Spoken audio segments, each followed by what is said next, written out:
At sunrise, the Colosseum was already alive. Its massive arches caught the first pale streaks of light, while yesterday's blood still clung to the sky like a shadow. Beneath the stands, vendors barked for attention, baskets brimming with olives and watered wine, ready for a crowd that had not even taken their seats. Beyond the iron gates, handlers shoved half-starved predators into place, lions with ribs jutting through their fur, elephants stamping in rage, panthers raking their claws against the bars. From the tunnels came the sharp clang of swords, not practice swings, but tests for the day's killing steel. And over it all, a low hum swelled into a roar, tens of thousands of Romans pouring in, hungry for the thing their empire perfected better than anyone, death. Dressed up as entertainment, the Roman arena was not just sport, it was a laboratory for cruelty. Emperors flooded the sand to stage naval battles, starved wild animals to heighten suspense, and forced prisoners to act out myths that ended with very real corpses. None of this was accidental, it was policy woven deep into Rome's machinery of control. Cheering from the stands was not harmless, it was loyalty shouted loud enough to echo through history.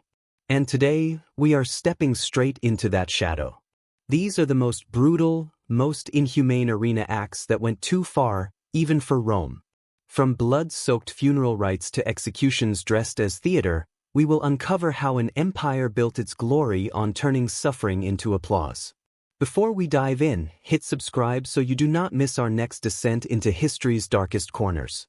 Now, take your seat. The gates are creaking open. The first gladiatorial combat in Rome did not begin with golden fanfare or emperors in royal purple. It began at a funeral. In 264 BC, the sons of Decimus Junius Brutus Scaeva honored their father not with statues but with blood. 3 pairs of slaves were armed and forced to fight to the death in the Forum Boarium, a cattle market filled with smoke and dung. This was not entertainment, it was munus, a duty owed to the dead. Its roots went deep into older traditions where warriors were once killed at graves to calm restless spirits. Over time, killing shifted into chosen combat, a ritual shaped by the Samnites who held such contests often. Roman elites embraced the custom, proving power not by treasures but by blood spilled at funerals. By the 3rd century BC, Rome's leaders saw that these fights could steady politics. Religious festivals once meant for Jupiter now included gladiators. The Senate called it piety, but the crowd understood the real goal: state-controlled violence that kept people loyal. Even the armor carried messages. Fighters wore the styles of conquered enemies, the Samnite with a heavy shield, the Thracian with a curved blade, the Gaul with a broadsword. Watching them bleed was watching Rome's victories retold again and again. Temporary stands soon turned into massive amphitheaters, temples of violence where thousands gathered. The games shifted from family funerals to state power, each drop of blood reminding citizens that Rome commanded everything, even death. Then came the beasts, lions from North Africa, leopards from the Caucasus, crocodiles from the Nile, even giraffes dragged from deserts.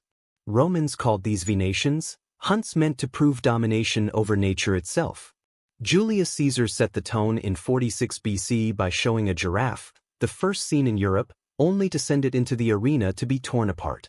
When the Colosseum opened in 880, Titus oversaw the slaughter of more than 9,000 animals. Bones show signs of starvation, proving they were weakened before the kill.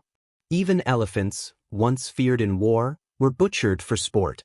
Behind the scenes, capturing animals was part of the spectacle. Caravans dragged cages across deserts, fleets carried them down the Nile, handlers risked their lives to deliver living trophies to Rome. Every creature was proof of the empire's reach. Some emperors used the hunts for personal glory.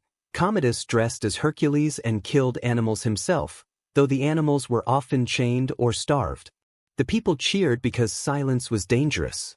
Writers like Pliny the Elder warned that species vanished from their homelands after years of Roman slaughter. The Colosseum became an engine of extinction, showing that nature could be captured and destroyed for pleasure. And among all this, prisoners and criminals were pushed into the arena with wooden swords, forced to die against trained killers. It was execution disguised as sport, cruelty masked as entertainment. Even the weapons became characters. The retiarius fought with a fisherman net and trident against the secutor whose smooth round helmet deflected the net. It was not pure skill but suspense, a living puzzle of whether the net would trap or the sword would break through. Romans loved this tension even when the match was as scripted as theater.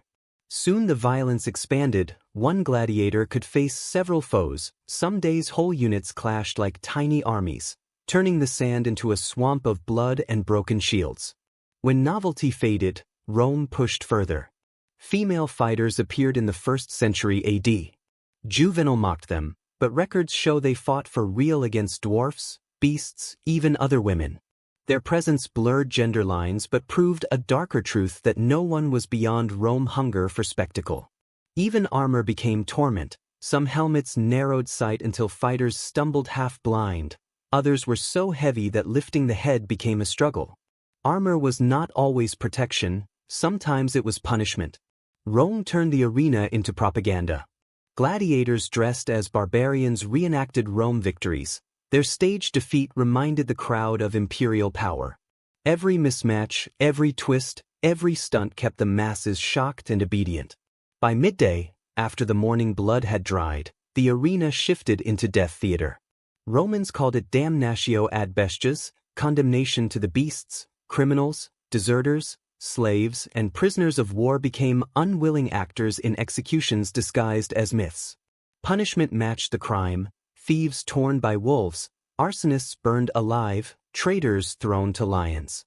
During Trajan's great celebrations after his Dacian victory, thousands of captives were slaughtered across 103 days. It was not random carnage but a grim drama paced to keep crowds restless and eager. Animals were the stars, lions starved to frenzy, bears chained and provoked, leopards unleashed on trembling victims. The uncertainty of whether the beast would strike fast or play with its prey kept 50,000 throats roaring. Cruelty hid inside legend too. Prisoners forced to act as doomed heroes like Orpheus or Prometheus, their deaths became blood-soaked myths performed live. The arena also hosted crucifixions, men and women nailed to timber while vendors sold wine nearby. Fire joined the spectacle in the tunica molesta, a pitch-soaked shirt set ablaze, turning people into living torches. These killings were warnings carved into flesh: defy Rome and die slowly before thousands. Some emperors demanded even more. They wanted oceans inside the city. Mock naval battles turned water into a weapon. Caesar began it in 46 BC by digging a massive basin and filling it with ships manned by condemned men. Augustus expanded it with an even larger basin fed by a custom aqueduct. Dozens of warships clashed, each packed with prisoners doomed to die.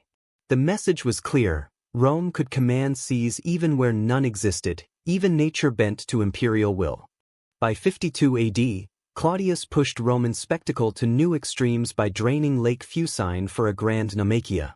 When captives saluted him with the haunting line, "Those who are about to die salute you," it captured the despair of men reduced to props. Fire shaped cruelty too. Victims in pitch-soaked tunics were forced to play heroes like Hercules or Musia Scaevola, their legends mocked as the crowd laughed at their screams. Under Titus and Domitian, the Colosseum itself became a machine of brutality, built with channels that allowed the arena to flood for naval scenes and drain for combat, turning engineering into another tool of dominance. Executions became twisted performances. An actor playing Orpheus was mauled mid-song by a released bear. Another portraying Daedalus flew on crude wings before falling to waiting beasts. Pasiphae myth was staged with a mechanical bull, turning humiliation into entertainment. Emperors ruled life and death by whim. Caligula once ran out of animals and threw spectators to the arena. Nero killed prisoners as characters from tragic plays. Commodus performed as Hercules slaughtering crippled animals for applause, while Domitian staged torch-lit hunts to keep Rome fearful. Even respected rulers like Trajan embraced excess, marking victory with 103 days of slaughter. Philosophers warned the violence corrupted society. Christians saw the arena as persecution and proof of Rome's moral sickness. By the late Empire, games drained finances and ideals. As borders crumbled, so did the arenas. Today the Colosseum stands silent, its stones echoing a lesson carved in blood. that a civilization built on cruelty collapses beneath its own applause.